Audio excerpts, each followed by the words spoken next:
Hi, my name is Jazz Guy and I'm a psychology student at the University of New England. I have had a phobia of exhaust fans for as long as I can remember, and in this video I'm going to go through the 4 steps that I took to reducing my fear response to exhaust fans. So the first thing that you want to do is create your fear hierarchy, or a subjective units of distress scale, or a SUD scale. This is a really important step to take because it will create your baseline for your feelings when you're going into a situation. It also helps map out what situations you're going to expose yourself to, as well as create a recording measure for when you start the rest of your exposures. So you can do the scale from 0 to 10, 0 to 100, whatever feels most comfortable for you. I map mine out from 0 to 100. With 0 being totally chill, no stress at all, feeling totally comfortable, and 100 being to the point where you cannot function and you're on the border of a breakdown.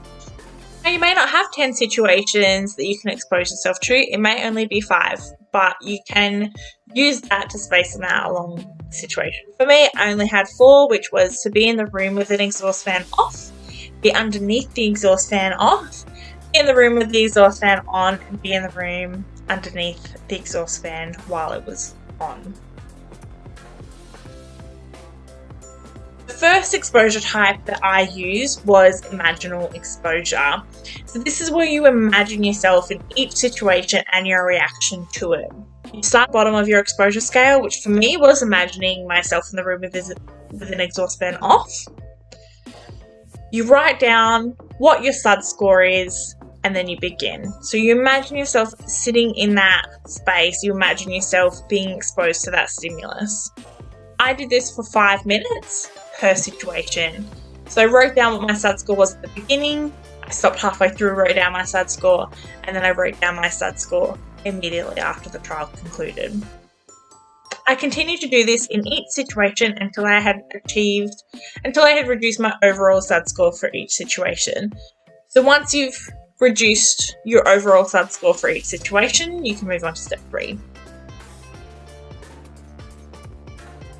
Once I completed my imaginal exposure situations, I then moved on to in vivo exposure, or real life exposure. And I used the exact same scenarios and the same SUD scale for in vivo exposure that I did for imaginal exposure. It's still really important that you record your SUD score before, during, and immediately after exposure so that you can see how effective these exposures are working and also know when it's time to move on to the next scenario. The key here is gradual exposure. So it's all about exposing yourself to little bits at a time and building yourself up to get to that 100 mark or get to that 10 mark, depending which option you've used. And it's really simple repetition. So we're using the same tools that we developed in the imaginal exposure that we're using in vivo exposure. It's also really important that you don't move on to the next scenario until you're ready and have reduced the previous scenario down. So there's no point going from a 40 scenario to a 100 scenario. It's going to be counterintuitive and you're not going to get the best results out of it.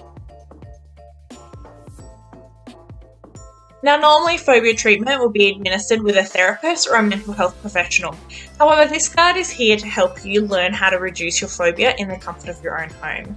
So while the first 3 steps are really important in the reduction of your phobia response, this last step is really important in you managing yourself.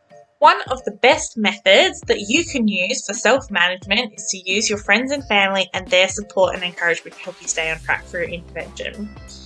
If you fail to reduce your SUD score in an exposure, your family and friends are there to help you feel better and to help prop you back up. And if you succeed, they're there to help you celebrate and rejoice in your success. But they're also a really useful tool to keep you on track and to keep you accountable outside of your own self. So it's really important that you tell them what you're up to, you let them know what the goal is and what it's about so they can help you keep you on track and they can help you be accountable. Fear avoidance is so strong in phobias, and this is a really helpful tool to help reduce that down outside of your exposure trials. You want to be able to set a really tangible goal for what you want to achieve out of this trial. For me, my tangible goal was to be able to shower inside my house with the light on in my bathroom. It's a really simple goal, but it was tangible. I knew when I was going to achieve it, and I could see the steps and the progress that I was making. Now, this was a short-term goal. I developed this study over 6 weeks. You can do longer-term goals. You can have extra settings in there. You can make them as simple or complicated as you like, as long as they're realistic and they're achievable.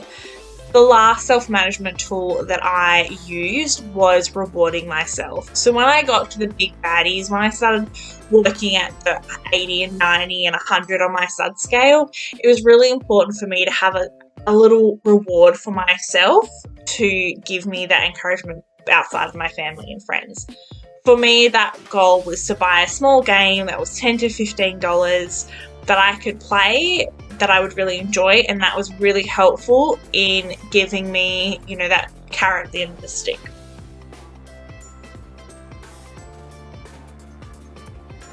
In summary, there are 4 steps to reducing your fear response to a stimuli. They are: create a fear hierarchy or a subjective units of distress scale, imaginal exposure, in vivo exposure, and utilising self-management strategies such as social support and goal setting to reduce that fear response. These are simple steps. Remember, it's all about gradual exposure. It's all about being patient with yourself. And it's about clear trials where you are effectively recording down the headway that you're making. Thank you so much for the time that you've taken to listen to the video, and good luck with your fear reduction goals.